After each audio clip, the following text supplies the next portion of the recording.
I know what markets are going to do over a long period of time. They're going to go up. But in terms of what's going to happen in a day or a week or a month or a year even, I've never felt that I knew it, and I've never felt it was important. I will say that in 10 or 20 or 30 years, I think stocks will be a lot higher than they are now. Warren, why are you recommending listeners to buy now, yet you're not comfortable buying now? I'm not recommending that people buy stocks today or tomorrow or next week or next month. I think it all depends on your circumstances. You shouldn't buy stocks unless you expect to hold them for a very extended period. To hold them the same way you would hold a farm and never look at a quote. With an average annual return of 17%, Warren Buffett is often considered one of the greatest investors of all time. In fact, in 1990, if you invested $7,000 into Berkshire Hathaway, Warren Buffett's company, it would be worth a whopping $273,000 today. That would net around a 3,700% return in around 30 years.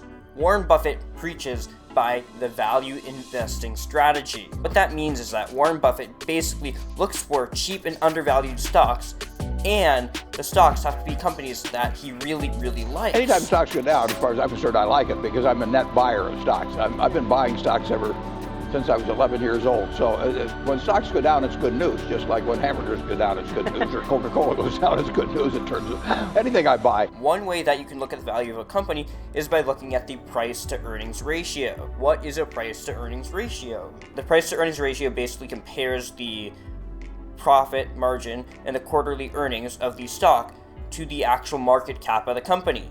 So basically, a company with a high price to earnings ratio would be a company that everybody has super high expectations of and is super highly priced.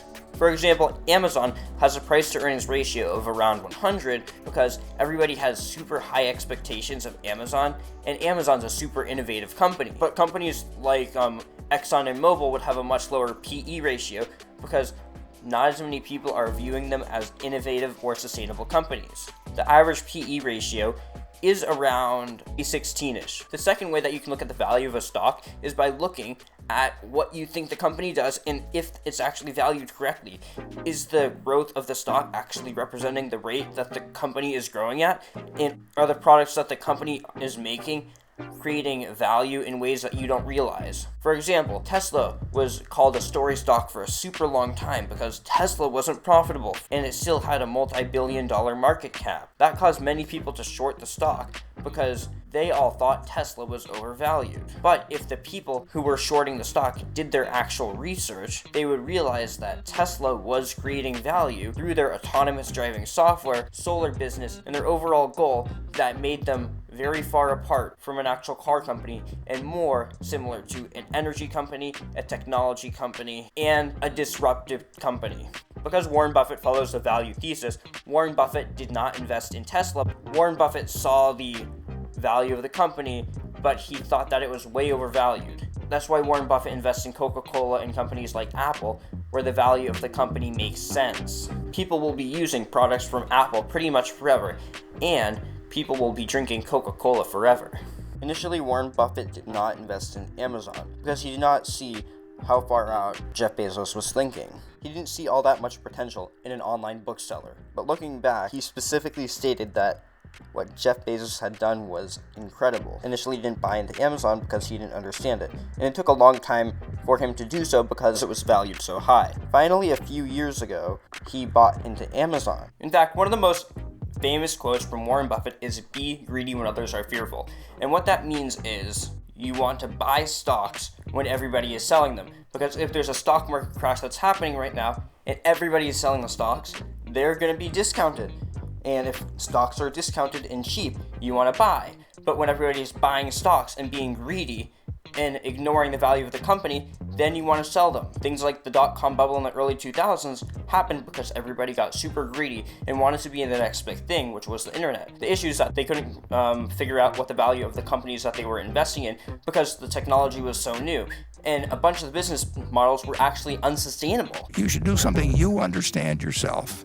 If you don't understand it yourself, you're going to be affected by the next person you talk to. You really have to understand what you're investing in. If there's lots of bad news happening, chances are the stock could be oversold. So if you buy in a stock that's oversold, that you like, and it's a company that's good with a quality business model, the chances are that you will end up getting a profit. Now, one of the things that surprises most people is that when you buy stocks, there will be a period of time where you will lose money, because you can't pick the perfect bottom of where a stock is, and you're also not going to know where the top is. So if you buy into the stock on a discount, it will drop a small amount before you actually get a profit. You could buy in and it could drop 5%, and it might take a month to get a profit, or a year, but eventually you will get a profit. It just takes time and patience, and not panic selling. One of the things that I use that actually increases my profits is buying it when it's down. I basically did an experiment where I bought 2 shares of a stock. The first share of the stock I bought was when the stock was slightly sold off, and the second stock was me buying it when it had moved up and wanting to get in, and I was scared that the stock was going to continue going up and I wouldn't be able to buy in at the price that it was at. That's a very bad idea. The first share that I bought when it was cheaper was profitable for most of the time, and then it took a lot more time for my second share of the stock to get profitable. Ways that you can, I guess, buy stocks when they're cheaper, or things you can do is, if there's a sell-off, that's the day you put your money into the market. And you have to figure out what's causing the sell-off and whether or not that means you should buy stocks. And then the second thing that you can do is you can use special types of orders, such as limit orders or stop limits. You could do a market order and order 1 share of Apple stock at $100, or you could do a limit order and have it automatically buy a share if the stock price goes down to $99 a share. And what that would do is basically save you a bunch of money. You could even go a bit more aggressive with the limit order, and you can look at what the past price history is of the stock, and you can figure out what the low of the day is or the low of the day before is, and then put the limit at that low. So that way, if the stock actually drops that low, you could cap in a huge profit. A, that cuts some of your risk when buying a stock, and B, it increases your profits a bit. The only risk that it actually creates is not being able to get into the stock, which is why it's kind of annoying. But investing is a long-term thing, so you want to be on a long time horizon and not a short time horizon. So when you're buying your first stock, it will be scary, but you have to do it at some point to get into the market. One of the really cool things that you actually can do is you can assign a value to a company. What do you think the company is worth, and is it worth that value? For example, you could look at other companies in the industry and compare the company you're looking at with other companies' technology. If the technology that your company has is better at a cheaper price compared to the competition, and for some odd reason it's valued lower than all the other companies, maybe that stock is undervalued. Or for example, if a stock market crash just happened, you know that the events causing the stock market to crash won't affect the industry that stock is, but for some reason that stock has dropped by 50%. Then you could have a great argument. You might want to buy into that stock if there's a bunch of growth catalysts that are going to push the stock up anyways. For example, during the February sell-off, companies like Amazon were down by a large percentage. And for some reason, people were selling them, even though Amazon was a great contributor to the stay-at-home economy. At that point, you could argue that Amazon stock was way undervalued, and buying in at a cheaper price could give you an easy profit. You have to look at the value proposition that the other companies are creating, and if that actually is going to beat out any of the competition, then you can assign a value to the stock. Or if you look at companies like Tesla, they have a negative price to earnings ratio because they have negative earnings. While the price to earnings ratio can be great to see if a stock is overbought in a short amount of time, it's not good to compare the price to earnings ratio of Amazon and use that as a thing to say it's overbought compared to Apple. Because if the price to earnings ratio for Amazon steadily sits at 100, it might not be overbought. But if the price to earnings ratio of AMD steadily sits at 20, and all of a sudden it spikes up to 256, that might mean that it's overbought, and you might want to sell it. But you also have to take into account, does the news that's causing the price run actually make sense? But in conclusion, make a thesis, hold the stock, and buy when it's low. If a stock goes up 20% yesterday or went up 20% pre-market, that doesn't mean to buy it because it might just be overbought. Make a thesis, stick with the thesis, understand your company, buy low, and when the market is maybe down, or use a limit order, and hold the stock until your thesis isn't valid. You've got to be prepared to, when you buy a stock, to have it go down 50% or more and be comfortable with it as long as you're comfortable with the holding it. We're almost always a buyer of stocks, and we're a more aggressive buyer when they're going down. Buffett always says that you should be fearful when others are greedy and be greedy when others are fearful. That's my advice for when to buy a stock. Thank you so much for watching. I hope I taught you something important. I make weekly videos to help you become a better investor. Please subscribe to my channel and like my video.